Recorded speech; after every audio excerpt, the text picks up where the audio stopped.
apologize for the lengthy title. So a key requisite of a healthy scientific process is that we are able to replicate our results. And in recent years, there have been reports of a failure to replicate a significant amount of findings, both in the psychology literature, but also in the life sciences. So for instance, an attempt to replicate 100 studies reveals that almost 40% of them, they're able to replicate the results, and the magnitude of the results or the effect sizes are about half. And there are multiple reasons for this kind of failure of replication.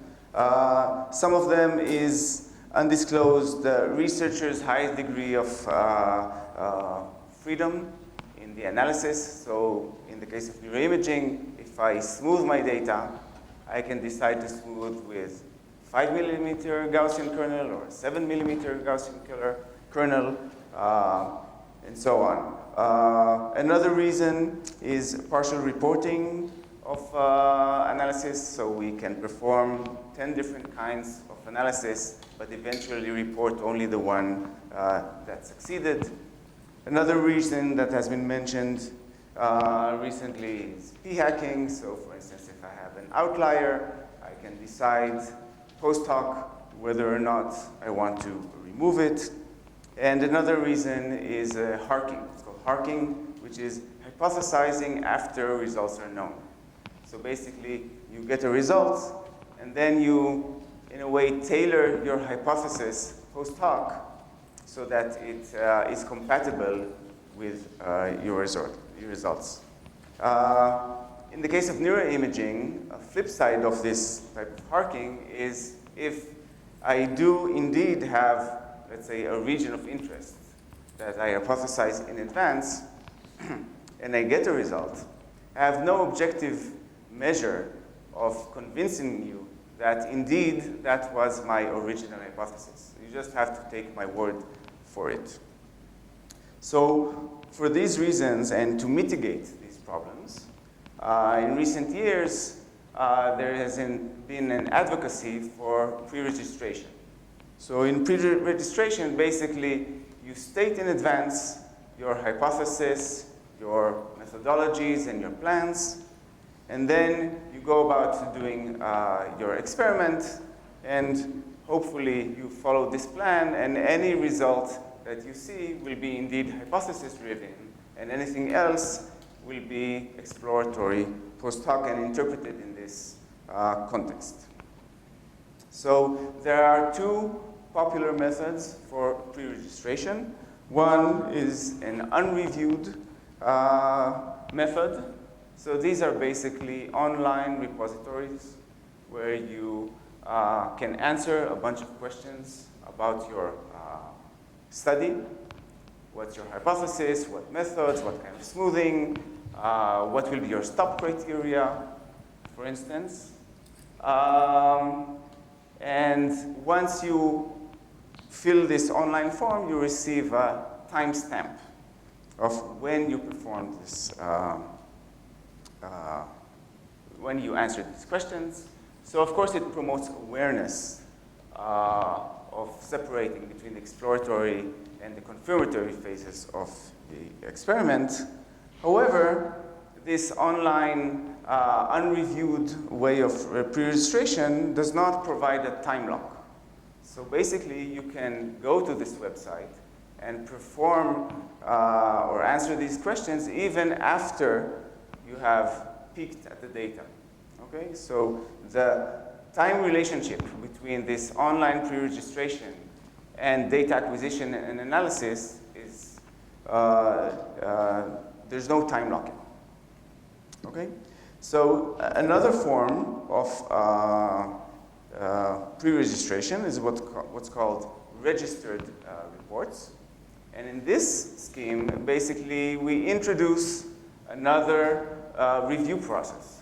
So basically, you write the introduction and the methods of your paper. You send it to the journal, it goes peer review, okay? And once you go through the iterations, you get a clear okay, you can go ahead and perform the experiment. And now there are more and more journals that are accepting this kind of peer review process. So after you performed your experiment, basically, if it already passed the original review, as long as you followed those guidelines, basically your paper should be accepted. And as I mentioned, there are many, and the list is growing, of journals that accept this kind of review process. So unlike the unreviewed process, it provides time locking. So you know exactly that the review process was before you started collecting the data, because reviewers can always ask you to change your design or add a control or whatnot.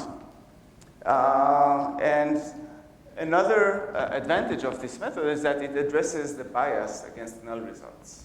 Okay, so irrespective of the results of your experiment, as long as the methodology was okay and it was approved by the reviewers, then you, even if the result was not significant, you can publish it, while in the traditional scheme, it's much more difficult, as you know, to publish null results.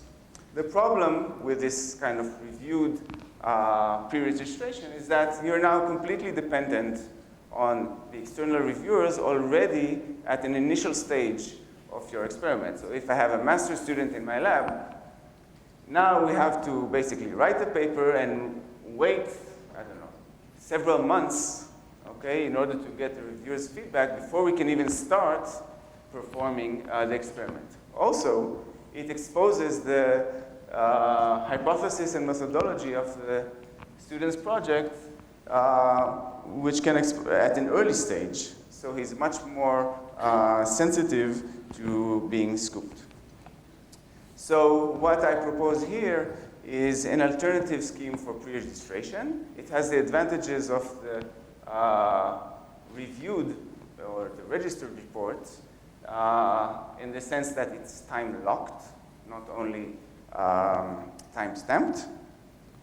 So it's a way to verify that indeed your hypotheses were made prior to data acquisition, but I alleviate the need for an external review process.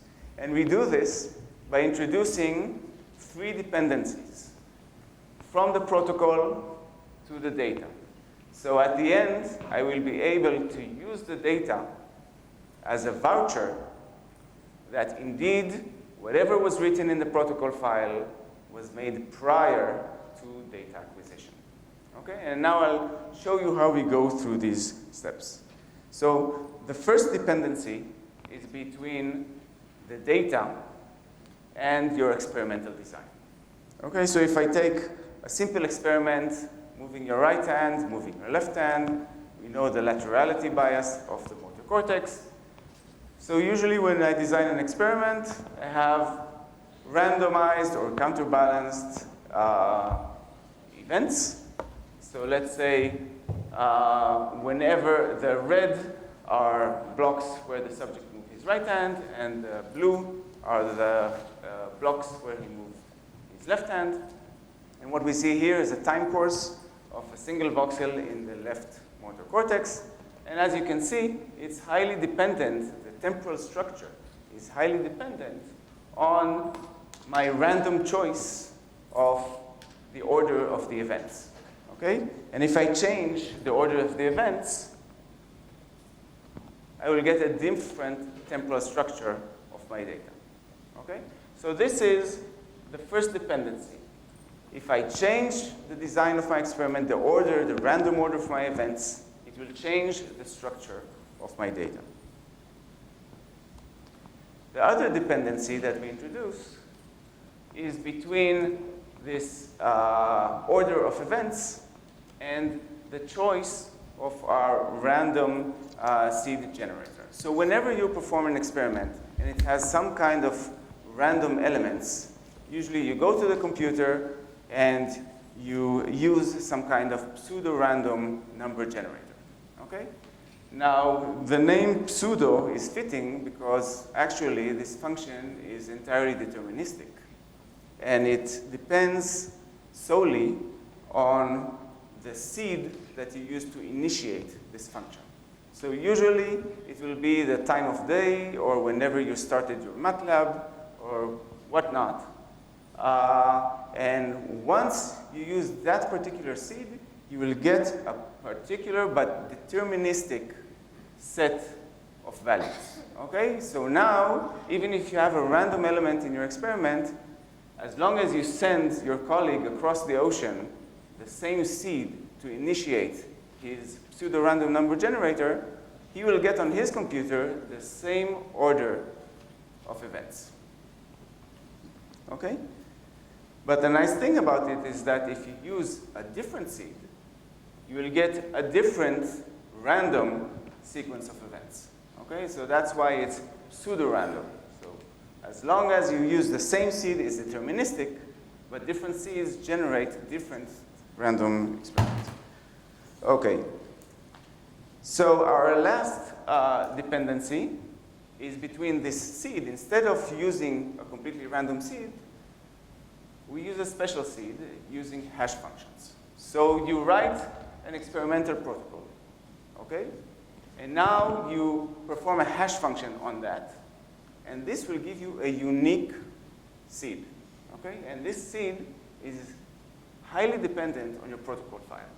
So let's say my protocol file contains the string hello world, I get a particular seed, and if I change the small h to capital H, I get a completely different seed. And if I add a dot at the end, I get a completely different seed. Okay, so different protocols will generate different seeds. Different seeds will generate a different order of events, and different order of events will evoke different kinds of data. Okay? And again, you can write whatever you want in this protocol file. The hash function receives data of any size, of any type, any amount, and it gives you a seed of a given fixed size. Okay? So now, basically, if you want to verify your results, all you have to do is give the protocol file, which you can publish with your paper, and you have to share your data. Okay? So a reader or a skeptic can then use the data and the protocol file in order to generate your original sequence of events and perform whatever analysis he wants. And in this case, contrasting right hand versus left hand, he will receive a nice map of activity in the contralateral motor cortex. And if he tries to use a different seed or a different protocol file, he will get a different seed and a different order of events. And if he will do the same contrast, he will see that the data does not fit the contrast of right hand versus left hand. So basically, we can use the data as a voucher for our using this particular seed or this particular protocol file for pre-registration. So just to summarize, the unreviewed pre-registration is good, but it does not provide an objective measure of time locking. Reviewed pre-registration has its limitations, as I mentioned, in terms of the delay in commencement and maybe scooping. Our design, basically, you can pre-register. It gives you an objective post-hoc measure of your pre-registration, and you're completely independent, and you're not dependent on journals or specific reviewers. And if you're interested in the implementation, which is very easy, we provide the code in R, MATLAB, and Python, and the entire scheme was recently published. So I'll stop here, and I'll thank Matan who is the student behind this, together with his brother, Noam.